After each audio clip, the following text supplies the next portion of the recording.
Namaku Rina, umurku 32 tahun. Aku sudah menikah dengan Mas Dani selama 9 tahun. Kami punya 2 anak, Rafli, cowok berusia 7 tahun, dan Salsa, cewek kecil yang baru 4 tahun. Hidup kami sebenarnya biasa saja, seperti kebanyakan keluarga kecil di pinggiran Jakarta.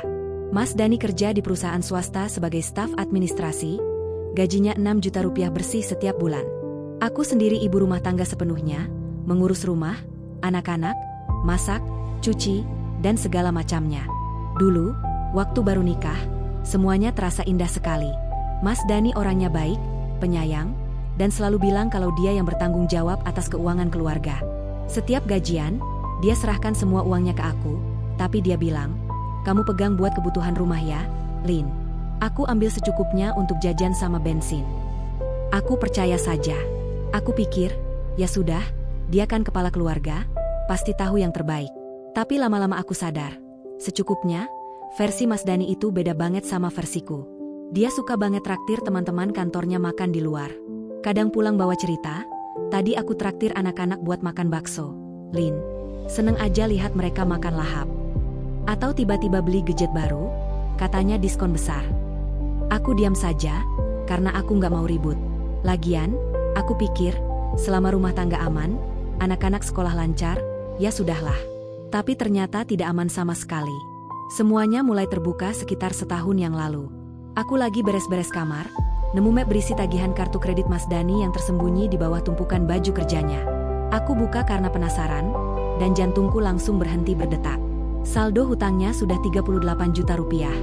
Bunga berbunga, cicilan minimumnya saja hampir 1,5 juta per bulan. Belum lagi cicilan motor yang masih 4 tahun, cicilan KPR rumah yang baru jalan 3 tahun, tagihan listrik yang menunggak 2 bulan, dan sekolah Rafli yang hampir telat bayar SPP-nya. Aku duduk di lantai kamar, tanganku gemetar pegang kertas-kertas itu. Rasanya dunia mau runtuh. Kami ini keluarga kecil, gaji cuma 6 juta, tapi kok bisa-bisanya hutang segini banyak? Aku ingat malam itu Mas Dani lagi lembur, aku sendirian di rumah sama anak-anak yang sudah tidur. Aku buka aplikasi banking di HP-nya, dia pernah kasih password karena percaya sama aku, dan mutasi rekeningnya membuat aku menangis tanpa suara di kamar mandi. Uang masuk 6 juta, keluar untuk hal-hal yang sebenarnya nggak perlu. Makan di mall, beli sepatu branded, langganan streaming ini itu, bahkan ada transfer ke teman-teman yang katanya, pinjam dulu. Aku nangis sampai sesenggukan, tapi pelan-pelan supaya anak-anak nggak bangun. Aku takut sekali. Takut rumah kami disita bank. Takut anak-anak nggak bisa sekolah lagi. Takut besok pagi kami bangun tanpa listrik karena tagihannya nggak dibayar. Malam itu juga aku ambil keputusan. Aku nggak bisa diam lagi. Besok pagi, saat Mas Dani mau berangkat kerja, aku sudah siapkan amplop kecil berisi uang 20.000 rupiah. Aku taruh di dompetnya pas dia lagi mandi. Pas sarapan, aku bilang pelan, "Mas, mulai hari ini, gaji masuk rekeningku semua ya. Aku yang atur. Aku kasih 20.000 per hari buat makan siang sama bensin ke kantor. Bekal aku siapin dari rumah. Sisanya aku pakai buat bayar hutang dan kebutuhan anak-anak." Mas Dani lagi minum kopi, langsung berhenti. Dia tatap aku lama, kayak nggak percaya. "Serius, Lin? 20.000? Aku bukan anak kecil." Aku coba tegas, meskipun hatiku dak dikduk. "Iya, Mas. Kita lagi susah banget. Hutang kartu kredit udah 38 juta. Kita harus hemat. Aku cuma mau kita selamat." Dia cuma diam. Nggak marah, nggak bilang apa-apa. Cuma taruh gelas kopi, ambil tas, cium kening Rafli dan Salsa, lalu cium pipiku sekilas, tapi dingin sekali ciumannya, dan pergi. Sepanjang hari aku gelisah. Aku masak bekal telur dadar sama tempe orek. Nasi hangat, aku bungkus rapi. Aku pikir, dia pasti ngerti. Dia pasti sadar kalau ini demi kebaikan kita semua. Aku capek lihat mutasi ban yang bikin jantung copot tiap bulan. Aku capek takut telepon dari bank atau debt collector. Malamnya Mas Dani pulang jam 7 lewat. Biasanya dia pulang jam 6, langsung main sama anak-anak. Kali ini dia masuk rumah. Salam, langsung duduk di sofa, buka HP. Aku tanya, "Makan siangnya gimana, Mas? Bekalnya habis?" Dia jawab datar, "Habis. Aku makan nasi sama telur doang, 15.000. Sisanya buat beli air." Aku senyum lega. "Bagus dong, Mas. Hemat kan?" Dia cuma ngangguk, nggak senyum balik. Malam itu, saat anak-anak sudah tidur, Aku naik ke tempat tidur. Mas Dani sudah rebahan, membelakangi aku. Biasanya dia peluk aku dari belakang, cium pundakku, bilang, capek banget hari ini, sayang. Kali ini nggak ada apa-apa. Punggungnya dingin. Aku coba peluk dia dari belakang, dia nggak gerak, nggak balas pelukan. Aku pura-pura tidur, tapi sebenarnya aku nangis pelan di bantal. Aku tahu dia pasti kesal. Tapi aku yakin, ini cuma sementara. Lama-lama dia bakal ngerti. Aku cuma ingin keluarga kami selamat. Aku cuma ingin besok pagi anak-anak masih bisa sekolah. Lampu masih nyala, dan kami masih punya rumah. Aku nggak tahu kalau 20.000 itu bukan cuma uang. Itu harga dirinya sebagai suami. Dan aku baru akan sadar itu, terlambat sekali. Hari Senin pagi, aku bangun lebih awal. Jam 5 kurang 10 aku sudah di dapur. Goreng telur dadar, orek tempe, nasi hangat. Aku bungkus rapi di kotak bekal, taruh di tas kecil khusus bekal. Di dompet Mas Dani, aku selipkan uang kertas 20 ribuan yang baru aku tarik dari ATM kemarin. Aku lipat 2 supaya nggak kelihatan terlalu tipis. Mas Dani keluar kamar jam 5:30, langsung ke kamar mandi. Aku ikut ke sana, berdiri di depan pintu sambil senyum. Mas, bekalnya udah aku siapin. Telur dadar sama tempe ya. Aku kasih sambal bawang biar nggak enek. Ini uangnya 20.000, cukupkan buat bensin sama makan siang kalau bekalnya kurang. Dia buka pintu kamar mandi, rambut masih basah. Lihat aku, lihat amplop kecil di tanganku. Dia ambil, buka sekilas, lihat isinya, lalu masukin ke dompet. Iya, Lin. Cukup kok. Senyumnya tipis banget, kayak senyum orang yang lagi dipaksa foto KTP. Aku cium pipinya. Hati-hati ya, Mas. Aku tunggu pulang. Dia cuma angguk, cium kening Rafli yang masih ngantuk, peluk Salsa sebentar, lalu pergi. Pintu ditutup pelan. Aku berdiri di depan pintu, senyumku masih nempel, tapi dada kok rasanya berat. Sepanjang hari aku sibuk. Anak-anak diantar sekolah, masak, nyapu, nyuci, jemur, lipet baju, semua aku kerjain sambil senyum-senyum sendiri. Aku bayangin Mas Dani makan bekalku di kantor, lalu bilang dalam hati, wah, istriku hebat banget ya, hemat gini. Aku yakin banget dia bakal terbiasa. Malamnya Mas Dani pulang jam 7:10. Biasanya jam 6 tepat dia sudah teriak dari depan, Assalamualaikum, Papa pulang. Kali ini cuma salam pelan, langsung duduk di kursi makan. Aku buru-buru ambil piring, suapin nasi, sayur sop, ikan goreng. Makan siangnya gimana? Mas, bekalnya enak enggak? Tanyaku ceria. Dia kunyah pelan, lalu jawab, enak, habis. Aku cuma nambah nasi sama telur ceplok di warteg dekat kantor, 12.000. Sisanya buat beli air mineral. Aku langsung tepuk tangan kecil. Yeay, hemat banget. Mas, masih sisa 8.000 kan? Dia cuma ngangguk, senyum lagi. Senyum yang sama kayak pagi tadi. Selasa pagi aku kasih lagi 20.000. Bekal nasi uduk, telur bulat, sama tempe. Dia terima, cium anak-anak, cium pipiku lebih cepat dari biasanya, lalu pergi.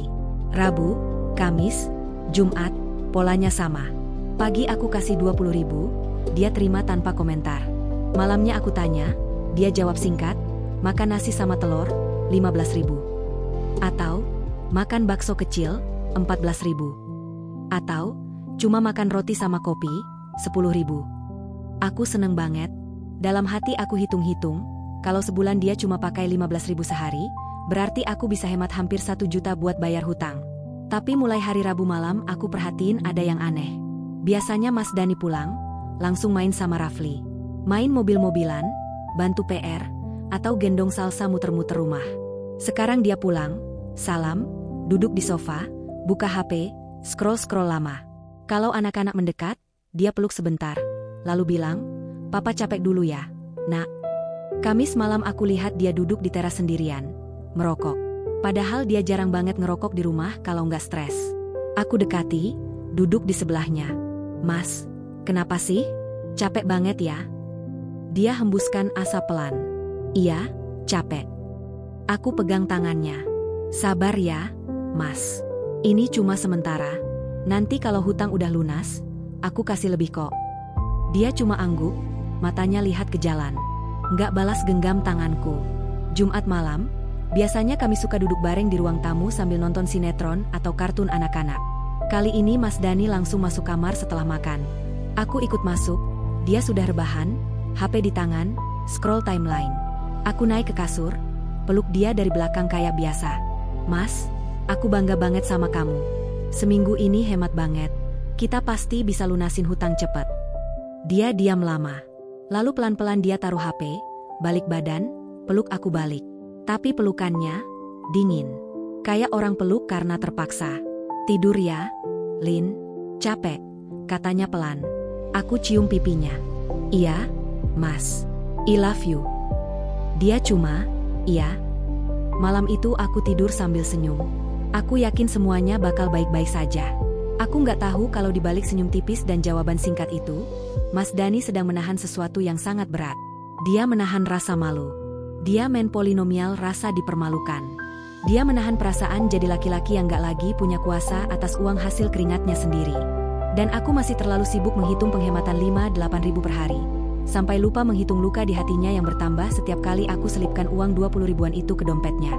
Aku masih belum sadar kalau 20 ribu itu bukan cuma uang. Itu stempel besar di dahinya yang bertuliskan, aku nggak dipercaya lagi sama istriku sendiri. Minggu kedua dimulai. Aku sudah mulai terbiasa dengan rutinitas baru ini. Setiap pagi aku bangun jam 5, siapkan bekal yang lebih variatif supaya Mas Dani nggak bosan. Senin nasi goreng sisa semalam ditambah telur mata sapi, Selasa ayam goreng kecil sama lalapan, Rabu ikan asin sama sambal, Kamis tempe bacem, Jumat perkedel kentang. Aku taruh di kotak bekal yang aku beli baru, biar kelihatan rapi. Uang 20 ribu aku lipat rapi, selipkan di dompetnya pas dia lagi sikat gigi. Pagi Senin dia masih senyum tipis, terima uangnya tanpa komentar. Hati-hati ya, Mas, kataku sambil cium pipi. Dia angguk, cium anak-anak, lalu pergi. Tapi mulai hari Selasa, pola mulai berubah. Malam Selasa, jam 7 lewat, Mas Dani belum pulang juga. Biasanya paling lambat jam setengah 7 dia sudah di rumah. Aku telepon, nggak diangkat. Aku dibaca doang, nggak dibalas. Akhirnya jam 8 kurang 10 dia masuk rumah, muka capek banget. Mana tadi, Mas? Aku khawatir, tanyaku sambil taruh piring makan malam. Lembur, Lin. Ada laporan mendadak. Jawabnya singkat, langsung duduk makan. Aku percaya saja. Lagian dia kelihatan capek beneran, matanya merah. Tapi Rabu malamnya, teman kantornya Mas Dani, Mas Budi, aku, Lin, Dani udah pulang belum? Tadi jam 5 kita udah pada pulang loh. Jantungku langsung jatuh. Berarti dia bohong. Dia nggak lembur. Lalu kemana dia dari jam 5 sampai jam 8? Malam itu aku nunggu dia selesai mandi. Pas dia keluar kamar mandi, aku tanya pelan, Mas, tadi beneran lembur ya? Dia kaget sebentar, lalu jawab, iya, kok, kenapa? Enggak apa-apa, kataku, tapi hati sudah panas. Kamis malam sama lagi. Pulang jam 8 lewat. Bilang lembur lagi. Aku sudah curiga berat. Tapi nggak berani tanya lebih lanjut karena takut ribut. Jumat malam, aku lihat dia duduk di teras sendirian. Jam 9 malam, anak-anak sudah tidur. Aku lagi lipat baju di ruang tamu, lihat dari jendela dia lagi merokok. Padahal dia jarang banget ngerokok di rumah kalau nggak lagi stres berat. Satu batang habis, langsung nyalain lagi batang kedua. Aku keluar, duduk di sebelahnya. Mas, kenapa sih? Kamu kok pulang telat terus akhir-akhir ini? Dia hembuskan asap panjang. Capek aja, Lin. Capek kerja atau capek yang lain? Tanyaku, nada sudah mulai tinggi sedikit. Dia tatap aku lama. Matanya merah, bukan cuma karena asap. Capek kerjalah. Apalagi? Aku diam. Aku ingin bilang kalau aku tahu dia bohong soal lembur, tapi aku tahan. Aku balik masuk rumah, lanjutin lipat baju sambil nangis pelan. Kok dia jadi gini sih? Aku kan lagi berusaha keras buat keluarga kita. Sabtu pagi, kami ke pasar bareng.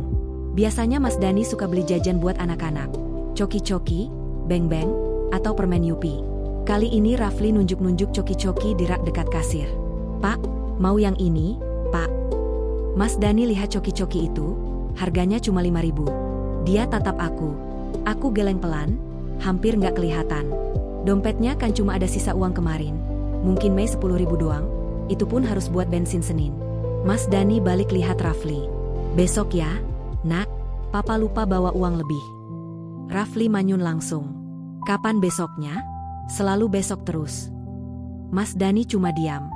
Rafli mulai nangis kecil, Salsa ikutan merengek minta permen. Aku tarik Rafli pelan. Udah, nak. Nanti mama beliin ya kalau ada uang lebih. Rafli makin nangis. Papa kok pelit, katanya sambil lari ke motor. Mas Dani berdiri diam di situ, tangannya gemetar pegang keranjang belanja. Aku lihat mukanya merah padam, kayak lagi tahan sesuatu yang mau meledak. Dia bayar belanjaan, lalu langsung keluar, masuk motor, nyalain mesin. Aku sama anak-anak buru-buru ikut. Sepanjang jalan pulang, Rafli cemberut di boncengan depan. Salsa tidur di pangkuanku. Mas Dani diam saja, nggak ngomong sepatah kata pun. Sampai rumah, dia langsung masuk kamar. Pintu ditutup pelan tapi aku dengar bunyinya keras di hati. Aku dengar dia banting bantal atau apa gitu di dalam. Rafli nangis lagi di ruang tamu. Papa nggak sayang Rafli lagi. Aku peluk Rafli. Bukan gitu, nak. Papa lagi capek. Tapi dalam hati aku mulai kesal banget sama Mas Dani. Kok dia nggak ngerti sih? Aku lagi berusaha keras mati-matian buat ngatur uang supaya kita nggak tambah susah. Hutang 38 juta itu nggak main-main. Sekarang anak minta coklat 5.000 aja dia ngambek kayak anak kecil. Harusnya dia yang jelasin ke Rafli, bukan aku yang jadi polisi jahatnya. Malam itu aku masak mie instan buat makan malam karena bahan di kulkas sudah habis. Mas Dani keluar kamar jam 10 malam, lihat meja makan, lalu balik lagi ke kamar tanpa makan. Aku makan sendirian sama anak-anak. Aku mulai mikir. Salahku di mana sih? Aku kan cuma mau hemat. Aku kan cuma mau kita selamat dari hutang. Kenapa dia malah ngambek kayak gini? Kenapa dia nggak bisa sabar sedikit? Aku belum sadar kalau ngambeknya Mas Dani bukan karena coki-coki 5.000 itu.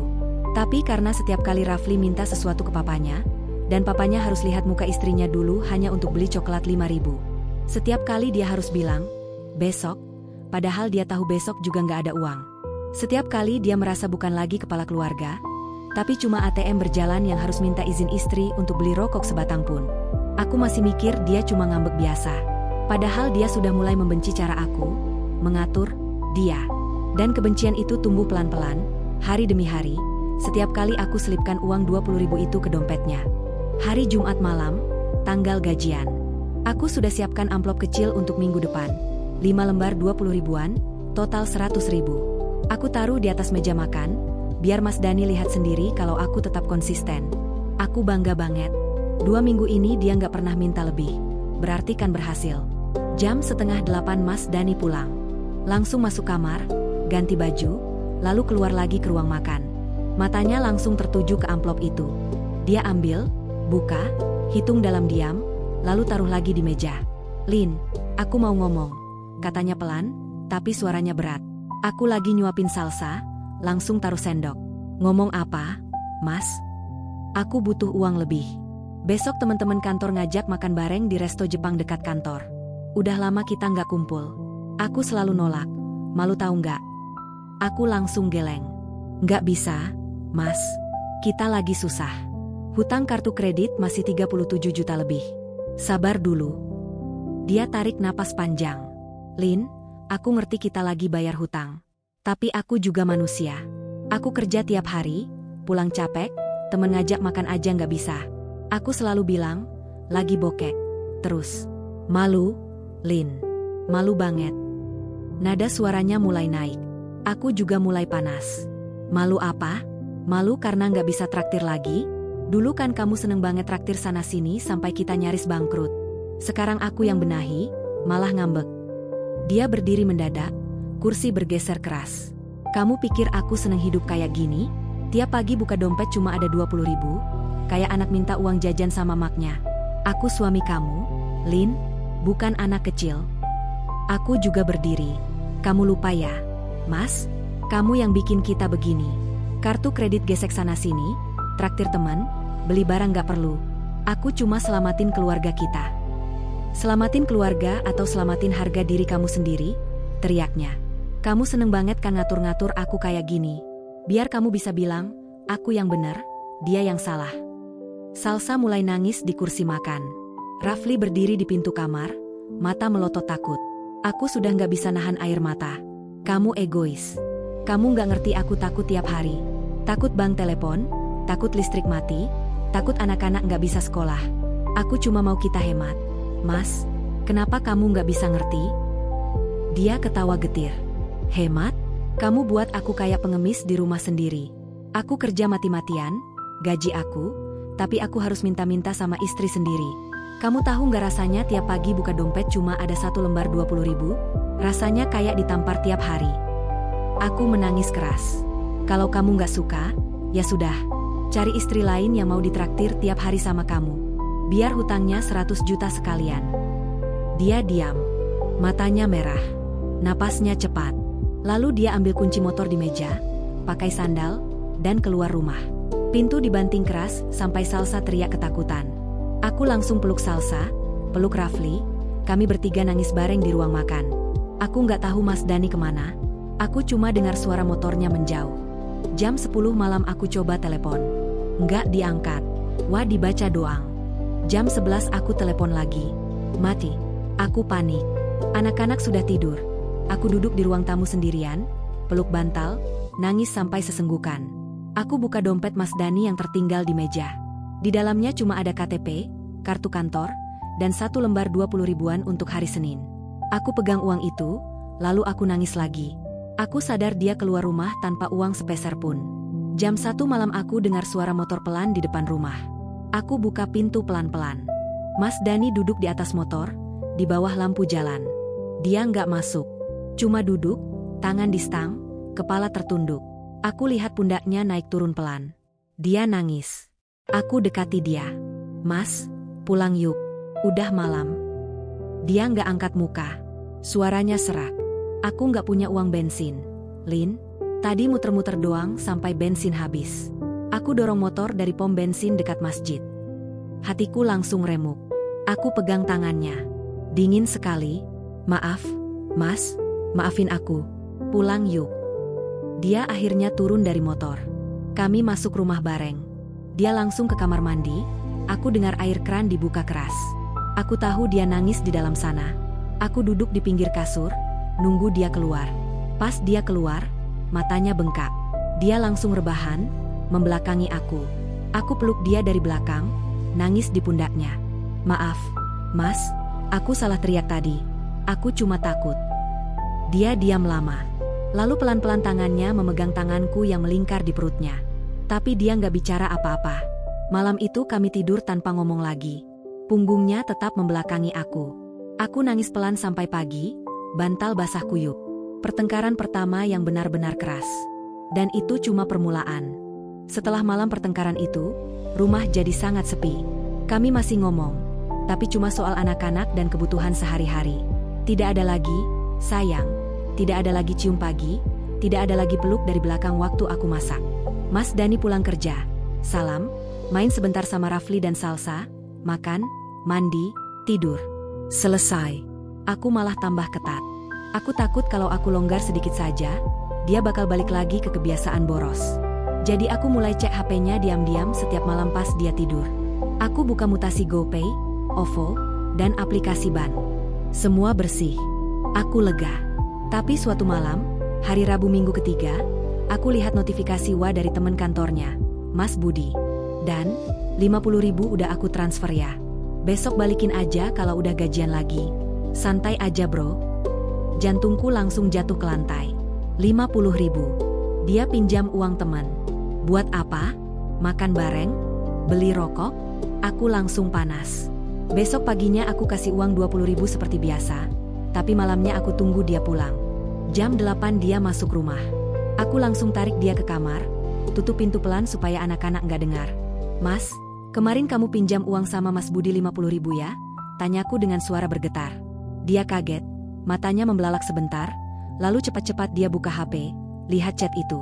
Itu, cuma pinjam bentar. Lin, besok aku balikin. Buat apa pinjam uang orang lain kalau aku udah kasih 20.000 sehari? Suaraku sudah naik. 20.000 mana cukup? Lin, teman-teman ngajak makan bakso, aku nolak terus malu. Akhirnya aku pinjam dulu. Besok aku balikin kok. Aku sudah nggak bisa nahan marah. Kalau kamu masih suka pinjam-pinjam gini, mending aku kasih 15.000 aja per hari mulai besok. Dia tatap aku lama. Matanya merah, napasnya cepat. Lalu dia cuma bilang satu kalimat. Pelan sekali, tapi menusuk sampai tulang. Kamu bener-bener gak percaya aku lagi ya, Lin? Setelah itu dia buka pintu kamar, keluar, ambil bantal, tidur di sofa ruang tamu. Aku berdiri di kamar sendirian, menangis, tapi tetap ngerasa aku benar. Sejak malam itu, jarak kami makin lebar. Pagi hari dia tetap ambil uang 20.000. Aku turunin jadi 18.000 sehari karena masih kesal. Dia nggak ngomong apa-apa lagi, cuma ambil, masukin dompet, cium anak-anak, lalu pergi. Cium aku, sudah tidak ada lagi. Malam hari dia pulang lebih telat. Kadang jam 9, kadang jam 10. Bilangnya lembur. Aku sudah nggak nanya lagi, karena pasti jawabannya sama. Satu malam aku lihat dompetnya tertinggal di meja. Aku buka. Kosong.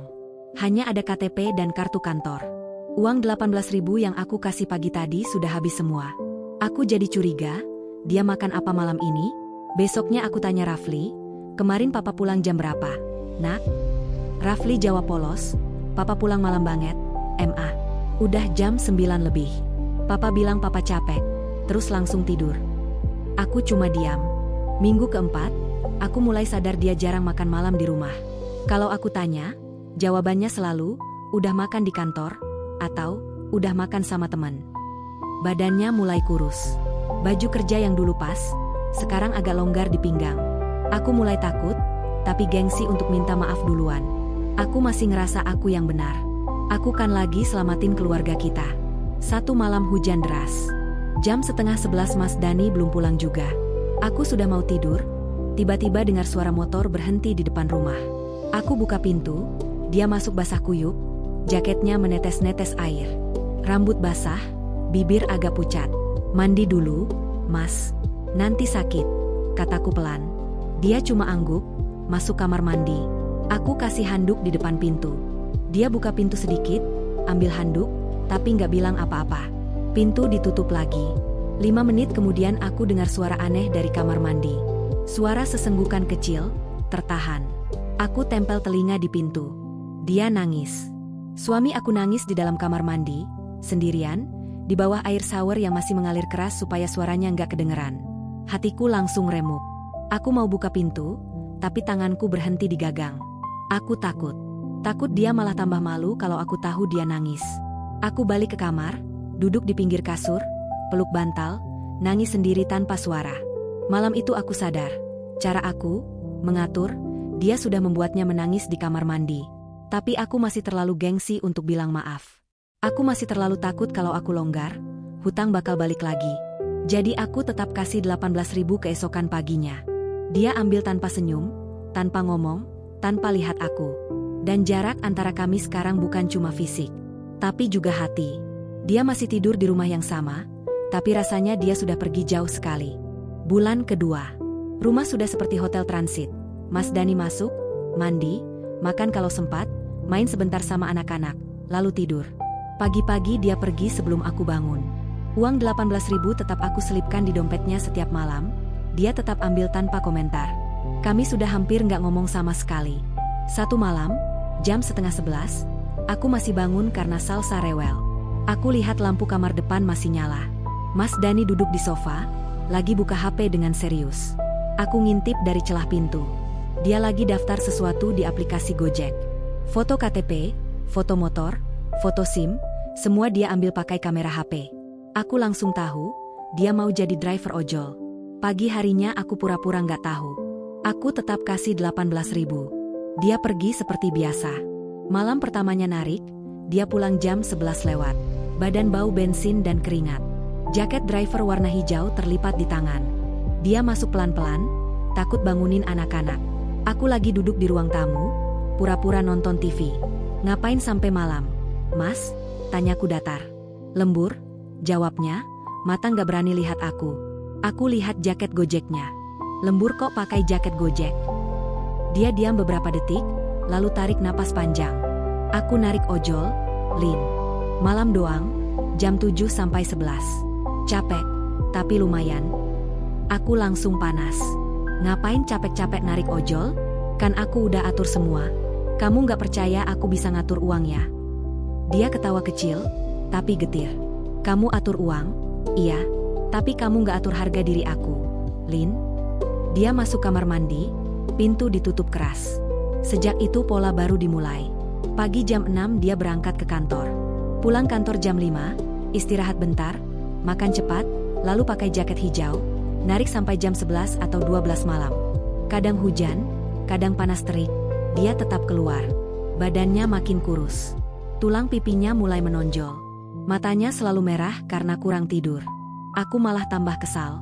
Setiap malam aku cek dompetnya. Uang yang aku kasih 18.000 tetap habis. Tapi sekarang ada tambahan uang kertas kecil-kecil yang dia simpan di saku celana. 50 ribuan, 20 ribuan, kadang 100 ribuan. Uang hasil narik. Aku tahu dia sengaja sembunyikan dari aku. Satu malam aku nggak tahan lagi. Dia baru pulang jam setengah 12, hujan deras, baju basah semua. Aku tarik dia ke dapur. Mas, uang narik kamu simpan di mana? Aku tahu kamu sembunyiin. Dia lelet buka jaket, taruh di kursi. Buat apa kamu tahu? Nanti kamu ambil juga kan? Memangnya salah kalau aku ambil? Itu uang kita, Mas, buat bayar hutang. Dia tatap aku lama. Matanya penuh darah karena capek. Uang ini aku simpan sendiri, Lin. Pertama kali dalam 2 bulan ini aku merasa punya uang sendiri lagi. Aku nggak mau kamu pegang semua. Aku menangis. Kamu nggak percaya aku lagi ya? Aku kan cuma mau kita hemat. Hemat atau kamu mau aku tetap jadi pengemis di rumah sendiri? Suaranya mulai naik. Aku capek tiap malam hujan-hujanan, tapi aku seneng, Lin. Karena uang ini aku dapat dari keringat aku sendiri. Bukan dari amplop kecil yang kamu kasih tiap pagi kayak kasih uang jajan anak TK. Dia masuk kamar, ambil bantal, tidur di sofa lagi. Aku nangis sendirian di dapur sampai subuh. Besoknya aku coba lebih keras. Aku sembunyiin jaket Gojeknya di lemari aku. Malam dia cari-cari, akhirnya nemu. Dia cuma diam, pakai jaket itu, lalu keluar rumah tanpa kata. Pulang jam 1 malam, basah kuyup lagi. 1 malam hujan paling deras dalam sebulan. Aku nungguin dia sampai jam 1. Nggak pulang juga. Aku telepon, mati. Aku panik. Anak-anak sudah tidur. Aku jalan ke teras, lihat ke jalan. Gelap, hujan deras banget. Jam 1:30 akhirnya lampu motor kelihatan. Dia masuk, jaket menetes-netes air, helm penuh air. Wajahnya pucat, bibir kebiruan. Dia lelet buka helm, lalu duduk di teras, nggak langsung masuk. Aku dekati, kasih handuk. Dia tolak. Mas, masuk yuk, nanti sakit. Dia cuma geleng pelan. Suaranya serak. Biarkan aku di sini bentar. Aku lihat pundaknya naik turun pelan. Dia nangis lagi. Tapi kali ini nggak disembunyiin di kamar mandi. Dia nangis di teras, di depan aku, sambil hujan masih mengguyur kepalanya. Aku duduk di sebelahnya, peluk dia dari samping. Dia nggak menolak, tapi juga nggak balas peluk. Mas, aku salah ya? Bisikku. Dia diam lama. Lalu pelan sekali dia jawab. Aku cuma pengen dipercaya lagi. Lin, cuma itu. Malam itu dia tetap tidur di sofa. Jaket Gojek basah dia gantung di jemuran. Aku masuk kamar, peluk bantalnya yang bau keringat dan bensin. Nangis sampai pagi. Aku masih nggak mau kalah. Aku masih kasih 18.000 setiap pagi. Tapi aku mulai takut. Takut kalau suatu hari dia pulang beneran cuma buat ambil baju, lalu pergi selamanya. Hari itu tanggal 22. Surat cinta dari bank datang lagi. Amplop putih tebal, logo bank besar di sudut kiri. Aku buka dengan tangan gemetar. Saldo hutang kartu kredit masih 36,8 juta. Bunga berbunga, denda keterlambatan, total tagihan bulan ini hampir 2,4 juta. Aku langsung panik. Tabungan darurat tinggal 1,9 juta. Gajian Mas Dani masih seminggu lagi. Aku duduk di lantai dapur, surat di tangan, nangis pelan. Salsa lewat, lihat aku nangis, langsung peluk aku dari belakang. Mama kenapa? Aku buru-buru sembunyiin surat. Mama cuma capek, sayang. Malam itu Mas Dani pulang jam 11 lewat. Aku sudah nggak bisa nahan. Begitu dia masuk, aku langsung serang. Mas, lihat ini. Aku sodorkan surat tagihan ke mukanya. Kita hampir nggak bisa bayar bulan ini. Kamu narik ojol dapat berapa sih? Mana uangnya? Kenapa nggak kamu kasih ke aku? Dia capek banget, mata panda, baju bau hujan. Dia lihat surat itu sekilas, lalu taruh di meja. Aku kasih nanti pas gajian. Nanti. Sekarang kita butuh sekarang. Mas, suaraku sudah tinggi. Kamu egois. Aku mati-matian ngatur. Kamu malah sembunyiin uang narik. Buat apa? Buat jajan sama temen lagi? Dia diam dulu. Napasnya cepat. Lalu tiba-tiba dia meledak. "Cukup, Lin." Suara teriakannya menggelegar sampai Salsa yang lagi main boneka di ruang tamu langsung nangis kenceng. Rafli berdiri di pintu kamar, badannya gemetar. "Aku udah muak," lanjut Mas Dani, suaranya pecah. "Aku kerja kantor dari pagi sampai sore, malam narik ojol sampai tengah malam, badan remuk, cuma supaya aku punya uang sendiri yang gak harus minta-minta sama kamu. Dan kamu masih bilang aku egois." Aku balas teriak juga. "Kamu yang bikin hutang segini. Sekarang aku yang susah payah benahi, malah kamu marah. Kamu gak ngerti aku takut banget tiap hari." "Takut? Kamu takut hutang? Aku takut jadi laki-laki yang gak punya harga diri di rumah sendiri." Dia ambil dompet, buka, keluarin semua uang hasil narik malam ini, 7 lembar 50 ribuan sama beberapa lembar 20 ribuan. Dia banting uang itu ke meja sampai bunyi keras. "Nih, ambil semua. Aku gak butuh uang sendiri lagi. Aku cuma pembantu yang bayar cicilan di rumah ini." Air matanya sudah mengalir. Bukan nangis pelan lagi. Dia nangis keras, suara serak, pundaknya goyang. Rafli dan Salsa sekarang nangis berbareng. Salsa lari peluk kaki aku, Rafli lari ke Mas Dani, tapi Mas Dani dorong pelan tangan Rafli. "Jangan dekat papa dulu, nak, papa lagi jelek." Aku sudah gak bisa ngomong apa-apa. Dada sesak. Aku cuma berdiri di situ, pegang surat tagihan yang sudah lecek. Mas Dani ambil kunci motor, jaket Gojek yang basah, lalu buka pintu depan. Sebelum keluar dia berhenti, balik badan, lihat aku dengan mata penuh luka. "Aku benci hidup kayak gini, Lin. Aku lebih baik mati daripada tiap hari merasa kayak sampah di rumah sendiri." Dia keluar. Pintu dibanting keras. Salsa teriak, "Papa." Rafli lari ke pintu, buka, teriak, "Papa jangan pergi." Aku cuma berdiri beku. Dunia seperti berhenti. Sepanjang malam motor nggak balik. HP mati. Aku telepon berkali-kali, masuk voice mail. Aku telepon Mas Budi, nggak tahu. Aku telepon teman-teman lain, nggak ada yang tahu. Jam 1 malam aku bawa anak-anak ke kamar, kami bertiga tidur bareng. Rafli dan Salsa nangis sampai tertidur. Aku nggak tidur sama sekali. Aku duduk di ruang tamu, pegang jaket kerja Mas Dani yang tertinggal, bau keringat dan bensin. Aku peluk jaket itu, nangis sampai dada sakit. Jam 4 subuh aku dengar suara motor pelan di depan rumah. Aku buka pintu. Mas Dani duduk di motor, helm masih dipakai, badan basah kuyup. Dia nggak turun, cuma mati mesin, duduk di situ. Aku dekati. "Mas, masuk yuk. Udah subuh." Dia lelet buka helm. Matanya bengkak parah. Wajahnya pucat. Suaranya habis. Aku tidur di masjid dekat pom bensin, Lin. Dari jam 11 sampai subuh. Aku duduk di sajadah, nangis sendiri. Aku nggak tahu mau kemana lagi. Aku langsung peluk dia di motor. Dia nggak balas peluk, tapi juga nggak menolak. Kami berdua nangis di depan rumah. Subuh masih gelap, suara adzan samar-samar dari masjid. "Maafin aku, Mas. Aku salah, aku kelewatan," bisikku sambil nangis di dadanya. Dia cuma diam. Badannya dingin. Setelah beberapa menit dia pelan-pelan turun dari motor, masuk rumah, langsung ke kamar mandi. Aku dengar air keran dibuka keras lagi, seperti malam-malam sebelumnya. Aku duduk di teras sampai dia keluar. Dia pakai sarung, keluar, ambil sajadah kecil di rak, lalu salat subuh sendirian di ruang tamu. Aku lihat pundaknya goyang-goyang lagi. Dia nangis dalam sujud yang sangat lama. Setelah salam, dia duduk di sajadah, nunduk lama. Lalu dia ambil HP-nya yang mati, charge sebentar, buka notes, ketik sesuatu panjang sekali.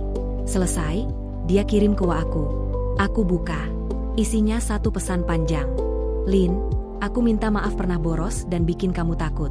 Tapi cara kamu memperlakukan aku 2 bulan ini membuat aku merasa bukan suami lagi, bukan ayah lagi, tapi cuma penyakit di keluarga ini. Aku capek. Aku sayang kamu dan anak-anak. Tapi aku gak kuat lagi hidup kayak gini. Kalau besok aku masih hidup, aku akan coba berubah. Tapi tolong, jangan buat aku merasa gak punya martabat lagi." Aku baca pesan itu sambil nangis terseduh-seduh. Aku lari ke ruang tamu, peluk dia dari belakang saat dia masih duduk di sajadah. Kami berdua nangis sampai azan subuh selesai berkumandang. Malam itu adalah titik terendah kami. Dan aku baru sadar. Cara aku, menghemat, hampir menghancurkan pernikahan kami selamanya. 2 hari setelah ledakan itu, Mas Dani tidak pulang. Motornya tetap terparkir di depan rumah, helm tergantung di stang. Tapi orangnya tidak ada. HP mati total. Aku telepon kantor, dia izin sakit.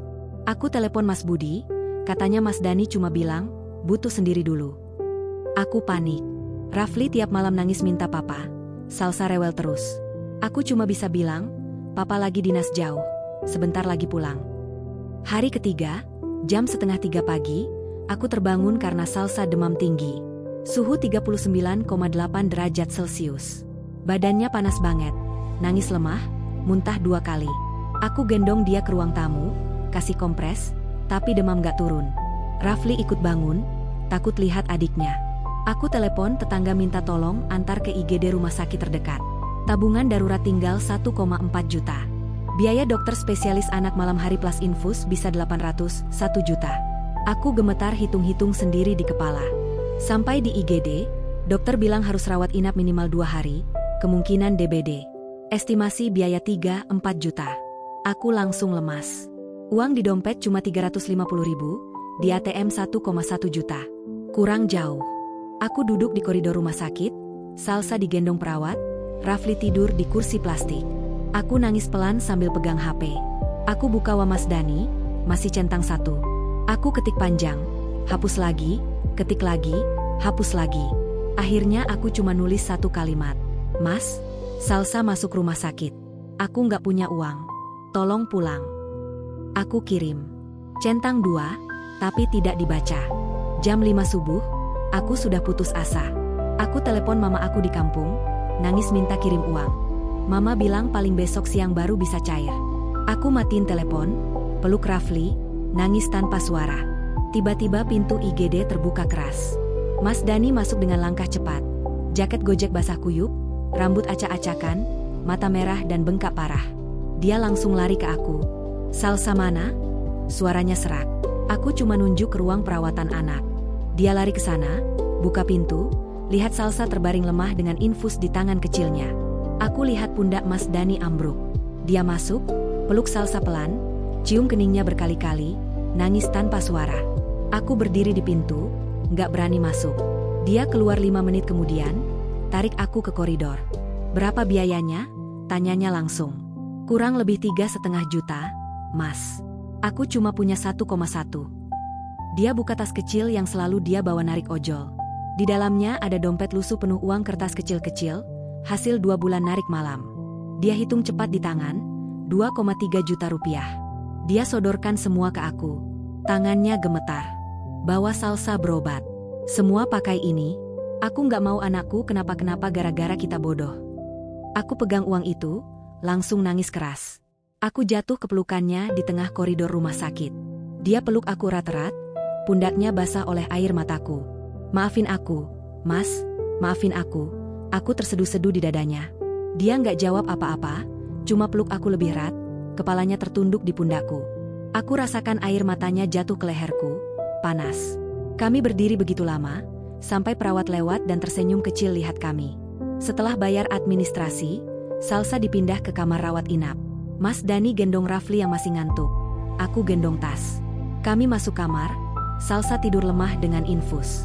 Mas Dani taruh Rafli di sofa, lalu duduk di kursi sebelah tempat tidur Salsa, pegang tangan kecil anaknya terus. Aku duduk di sebelahnya. Kami diam lama. Akhirnya aku buka suara, pelan sekali. Mas, aku salah banget. Aku pikir aku lagi selamatin keluarga kita, tapi aku malah nyakitin kamu terus. Aku takut banget sama hutang, tapi aku lupa kamu juga punya harga diri. Aku minta maaf. Aku janji, aku gak akan ngatur-ngatur kamu kayak gitu lagi. Dia diam. Lalu pelan-pelan dia angkat kepala, lihat aku. Matanya masih merah, tapi kali ini lembut. Aku juga salah. Lin, aku dulu boros banget, bikin kamu takut. Aku janji berubah.